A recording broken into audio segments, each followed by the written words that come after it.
Rest in peace, Rob Porter. Love you, cuz.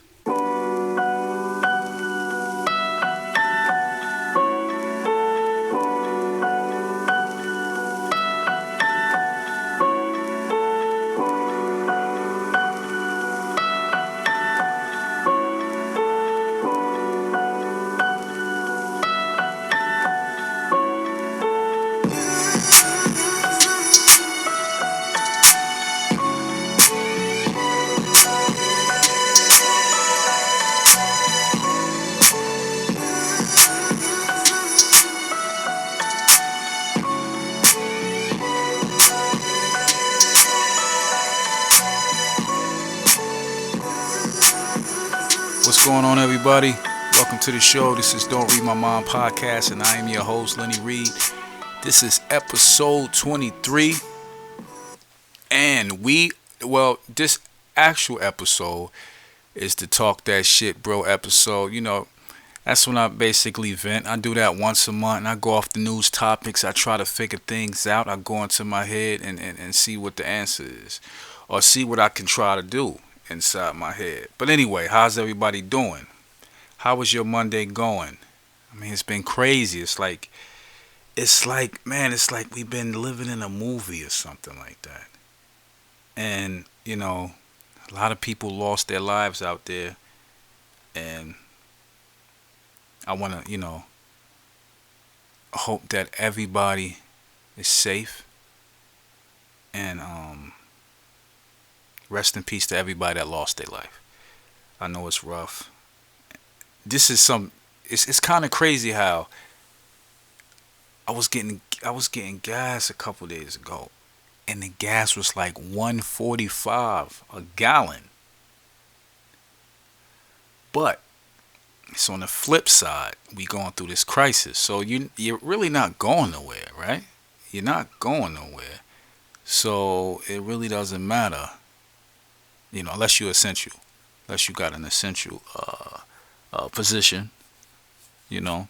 And I want to give a shout out, to all the healthcare workers, the truck drivers, postal service, everybody out there that's still in the mix of that shit, risking their life every day by a cough, a sneeze, some dirty motherfucker that didn't wash their hands.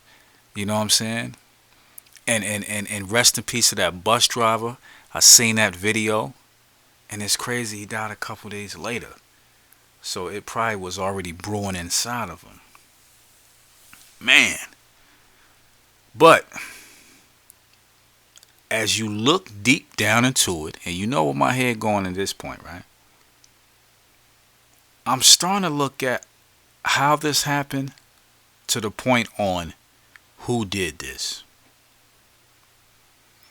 So, I got a list of culprits here, and I'm going to break them down, and let's see what we can find. I want to go with China first, right? What would be the reason for China to do this? How would they benefit off of this?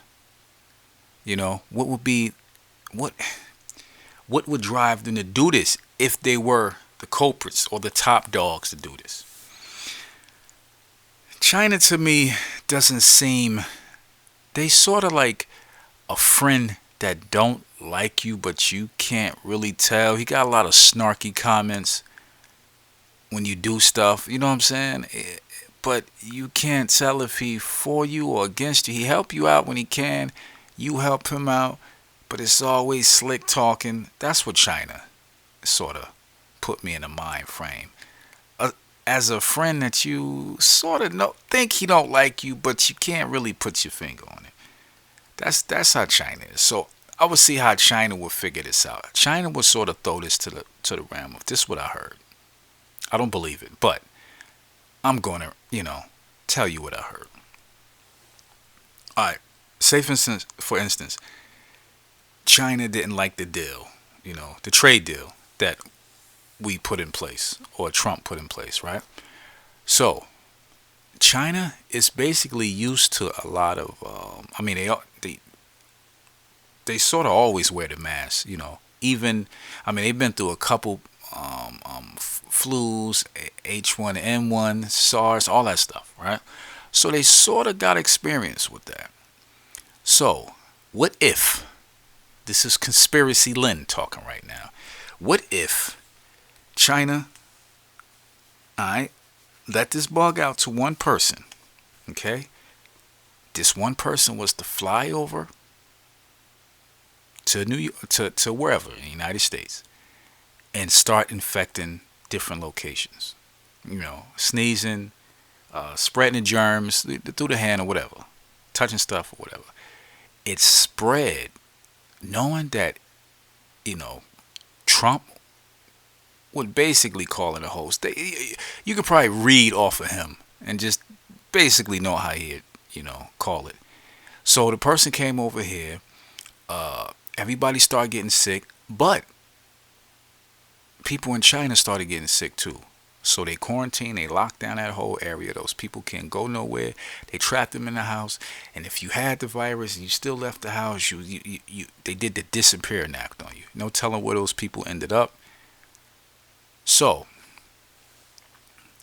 the virus hits, shuts down America, right? The stocks plummet. China come, swoops up, buys all the stocks dirt cheap, double backs, and sends us supplies that we in dire need of. So it's like they get a better grip on United States and buying up the stock, owning more stakes, and at the end, they still supplying us with masks and everything. So it's like a double whammy. They laugh at the end. They get everything back, including something that's way better than that trade deal. More ownership on the United States. All right, that's the China lane. Now, you take it to effect, the North Korea lane was sort of being that same thing. Because I think, if I wasn't mistaken, North Korea said they had a surprise for us. So I don't know how to go further than that, but I just threw them in the mix. Russia, on the other hand, Russia seems like that friend of a friend that don't like you, but you and the friend is cool. Y'all have a mutual friend, so you sort of hang around even though he don't like you, and he show you that he don't like you. That's what Russia put me in the mind frame of. So Russia seemed like it would do the same thing, send it over here, send somebody over. It's not hard to do, you know, biological warfare. It's not. It's not. Somebody get on a plane, and if you know this thing has a couple days to get in, to start showing signs, you can walk through an airport and get scanned and everything. You won't be showing those symptoms. Or so that's with the China. That's with the Russia. Not really more. Just send somebody over here to try to shake us down, fuck us up, and sort of leave us blind and stuff like that. While if it got back to them, they can shut shit down, shoot people in the head, whatever they gotta do to keep the virus from contaminating the whole damn country. Okay, the U.S. of A, baby. Now, the U.S. sort of would lean on that World Trade Center tip, right? Knock down your own towers and all this stuff, cause chaos and the war on terror, that whole blase blah. Now, people would say, why would the U.S., do this to theirself? I don't know. Like I said, this is Conspiracy Lynn talking. And he don't come out a lot. I sort of keep them bogged down most of the time. But it's just something just to put out there. What would be the reason for the U.S. on letting this loose? To take a couple laws, to pass a couple laws, to grab control of more businesses, I might say. All right, let's put a scenario in. Say if you got a shitload of small businesses, right? And all these small businesses need a loan because we shut the country down for about a month or two. So we shut the country down for a month or two. Now all these businesses needs a loan, so they hit them with the cool breeze first. A grant, but that grant ain't gonna help because a lot of people ain't gonna be able to get a grant. Now they're gonna get hit with the high interest rate loan. Okay, now they got you by the balls. So now you're just going to keep drawing from that loan as you get because you got to understand, when we get back to normal, and we really ain't going to get back to normal until there's a vaccine, but when we get back to normal, it's going to take a minute for people to go out and eat again. I mean, everybody is in the house probably saying, man, I cannot wait until we able to go out and eat again. But I'm starting to think that, I don't know, it's going to be a minute. The handshake is over with. Do not go for trying to shake my hand, all right? I'm going to give you the elbow bump. I'm going to do the elbow bump for a good cool 2 years. I just can't trust this. You know what I'm saying? This is like the reverse zombie virus. You go to sleep, you feeling good, you wake up with a fever, a cough, and all this other crazy shit. It's just like, you was bit in the middle of the night. But the craziest thing is not the virus, right? I mean, a lot of people was lost, including a family member. Rest in peace, Rob Porter. But it's going to hit everybody hard. Bankruptcies is going to be off the chart. I mean, I knew a few people off the jump when this first started was furloughed or laid off or fired or shut down, whatever. So, you're going to have a bunch of people that have to go through bankruptcy just to get the hounds off of them, just to get the dogs off their back. Because those dogs will call you every day, 7 days a week. They switched the game up now. They calling from like your own area code. Foreclosures. It's going to be a lot of house fires. A lot of people don't be setting their own shit on fire just to get out of it. A lot of people don't be setting their businesses on fire. Right? Because if you got your business insurance up and you fireproofed, believe me, a lot of people going to be setting their houses and businesses on shit. I wouldn't be surprised if people start setting their damn cars on fire. But you got to understand, shit is about to hit the fan. Repos. Those 7, 6, 8, 9 $1,000 car notes, they're gonna hurt when you 2, 3, 4 months behind. And yeah, most of these companies will give you a deferment, a couple months.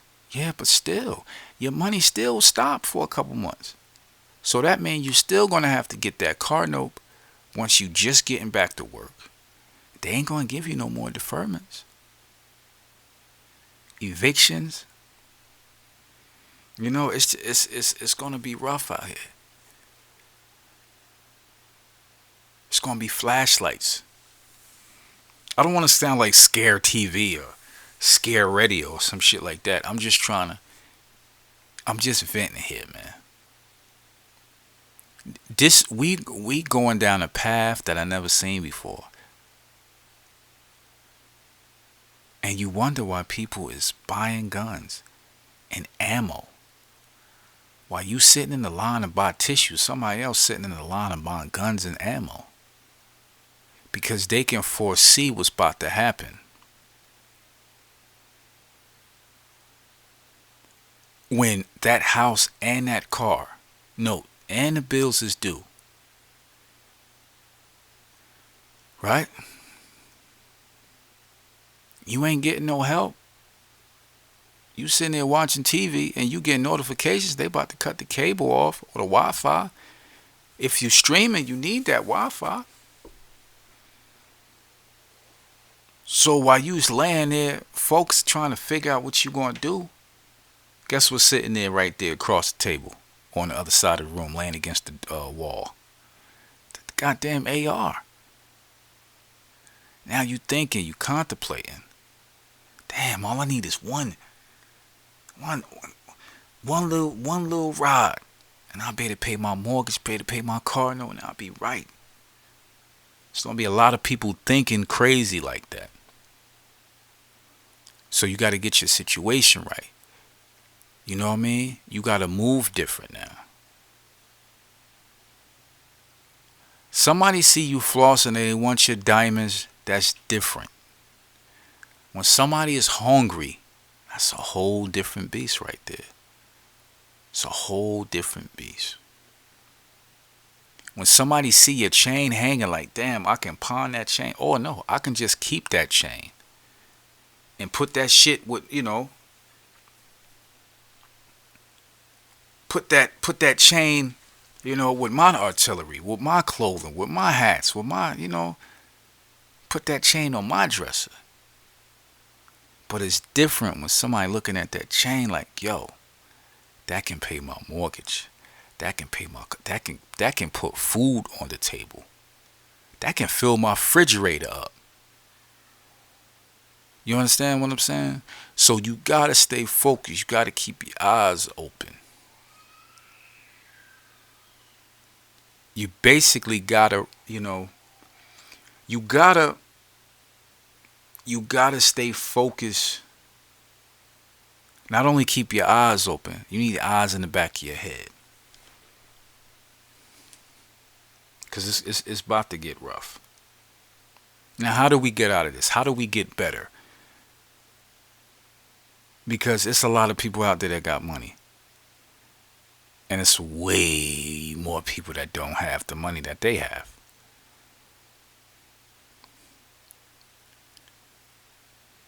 So it gotta be a way to go about this and control your destiny. See, my thing is this. If you able to figure out what you good at or what you can do, not even good at, just something that you can do that other people will want. You control your shit. You don't have to worry about a job meeting telling you, we doing this, we shutting down, we closing down, or we laying off half the workforce. You don't have to worry about that.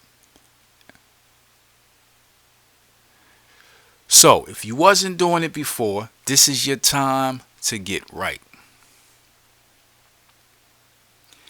This is your time to be recession proof, pandemic proof, right? This is your time to be ready. So you just got to dig deep inside. Do you have a nice personality? Is there some way you can manifest that onto a YouTube channel? Or if you have a crazy imagination, is it some way you can channel that into a nice book? Right?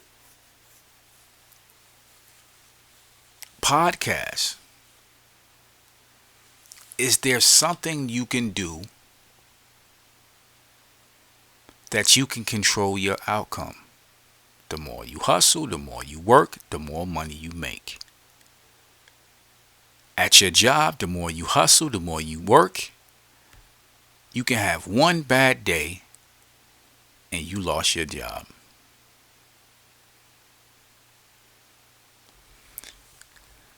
So, that's what I'm here for, guys. That's what I'm here. I could be talking about bullshit, but I'm gonna run it down on this don't talk that shit, bro, episode. I'm gonna run it down. Now, in my world, I always wanted to be wealthy. Fuck rich. I wanted to be wealthy. Wealth is different. I think rich is personal. Wealth is family. Wealth is family. My kids is already straight kind of wealth. My kids has a trust fund that's already straight kind of wealth. Rich, I'm wealthy rich. I mean, I'm straight rich. But I'm holding down my wife. She don't have to work. My kids, I got them in school. I'm focusing. I am the controller for rich. As long as I play my cards right, I will continue to pass it along to my wife and my kids. But wealth, being wealthy,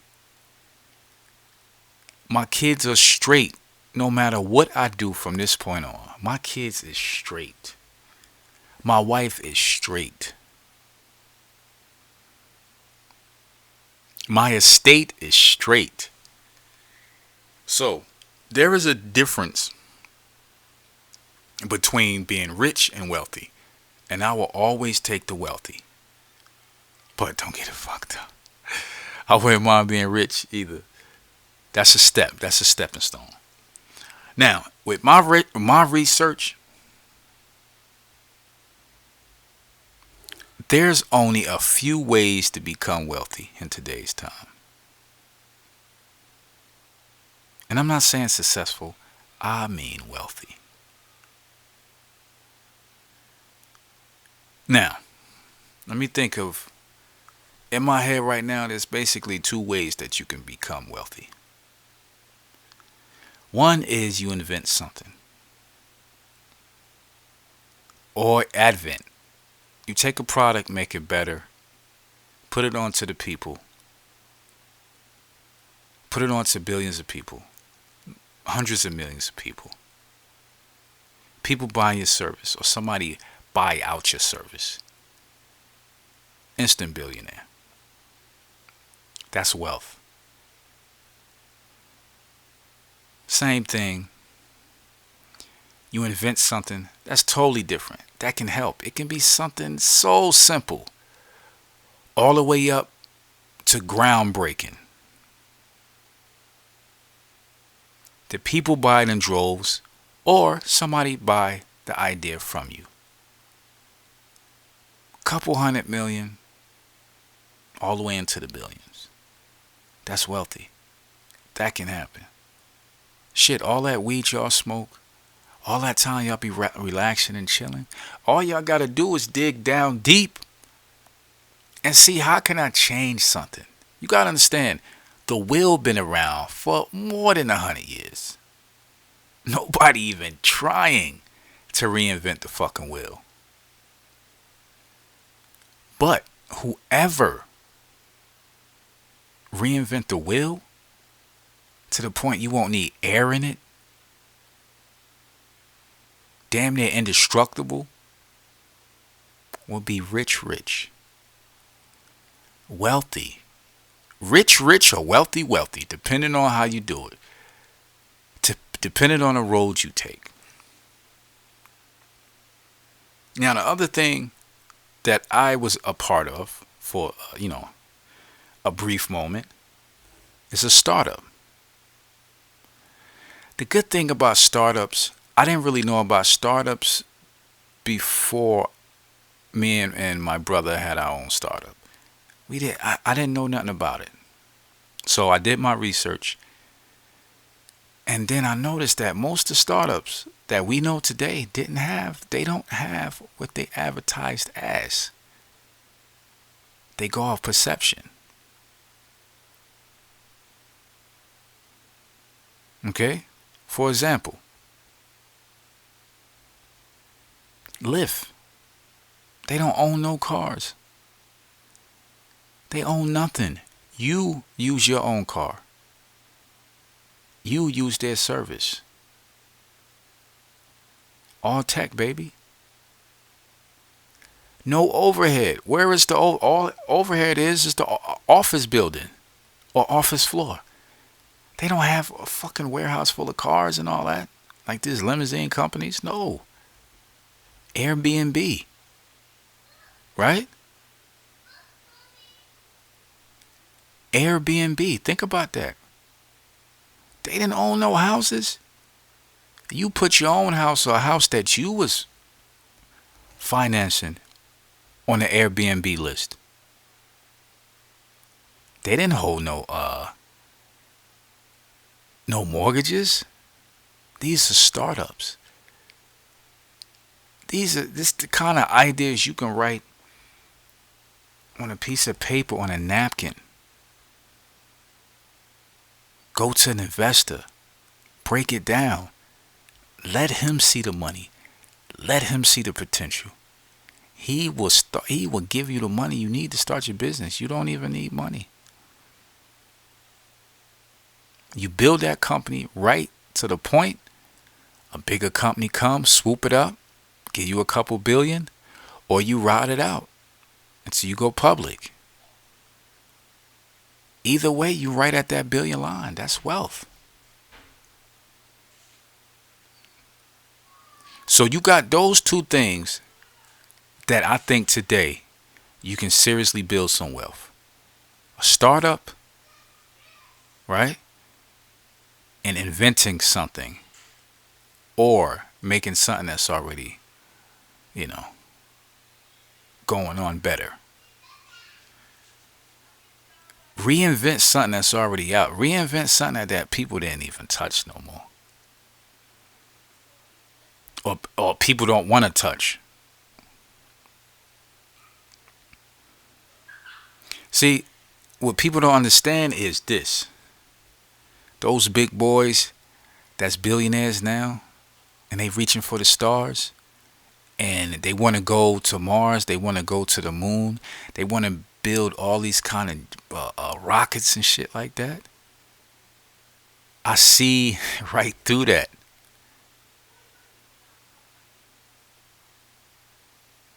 It's about asteroids, okay? If Jeff Bezos or Elon Musk, if one of them was to just trap, if they was just to get one asteroid with all rare minerals on it, they would be, I think it's a quadrillionaire or some crazy shit like that. They would be the richest people ever. So why you think somebody want to go to the moon? There's no money in the moon. There's no money in Mars. But all they doing is practicing so they can harness one of those asteroids out there. And they be able to grab one and they can mine an asteroid. They will be, whoever that is, going to be the richest person ever. All right, but let me break it back down to earth real quick. As I said, the startup. Now you got online companies. So just imagine whatever your online company was when this whole pandemic started. You being out of work or you being home wouldn't have been nothing. You still be able to run your company, right? If your supply wasn't affected, you'd be able to run your company right from your living room, right from your bed. You'll still be able to get things going, get things moving. So an online company, whatever it is, would be, very good in times like this. Like I said before, YouTube. The brilliant thing about YouTube, you can have any supplies or anything going on that you can basically, if you washing your car with a certain soap, just tell the audience about that soap, but you getting a percentage of everybody that bought the soap through that particular, store or online purchasing company, right? Whether it's Amazon, eBay, something like that. So every YouTube, you can have something set up that you are using the product, but you talking about cars, but you're using products to wax your car, using products to clean your rims and all this stuff, but you're getting a piece of that. That's another online thing that you can do on your laptop. Keep it pushing. Keep the videos. Shit, you should have videos in the tuck.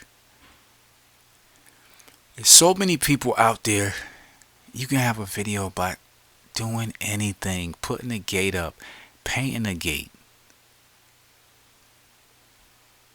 pouring hot water in ant mounds. You can do. It's a video on everything on YouTube. You got real estate. Like I said, that goes, towards the people foreclosing, which is a bad thing. But it's going to be people out there that have the funds and they're going to take advantage of that. If you get yourself together, maybe next time you have the funds to take advantage of that. Some people see that as fucked up, but that's the way life is. You got the stocks. This was a bit of perfect time for, to grab these companies when they hit rock bottom. Buy a shitload of stocks. When they just go back to regular, they don't even have to go back to the top level. All they have to do is go back to where they fell from. And you will make a lot of money. It's like hitting the lotto. You just got to know what you're doing. And then coding. If you're able to code, you're able to basically do everything that I was talking about. You would be able to control more things. You have your own website. You have your own little online thing popping. If you know how to code, you can build other people's sites. But what I'm saying, all of this is on the purpose of you doing it home. This wouldn't affect you. Even if this was 50% of your money and you was furloughed. You got unemployment, right? You're able to do this. You still got 50% of your pay coming in.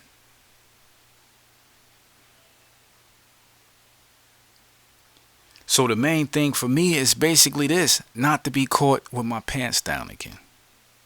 I would never be caught like this again. Because if you think this is the last thing that's going to happen, no, this is just the beginning. This is just the beginning. Like I said before, I wasn't a prepper before, but damn sure I'm one now.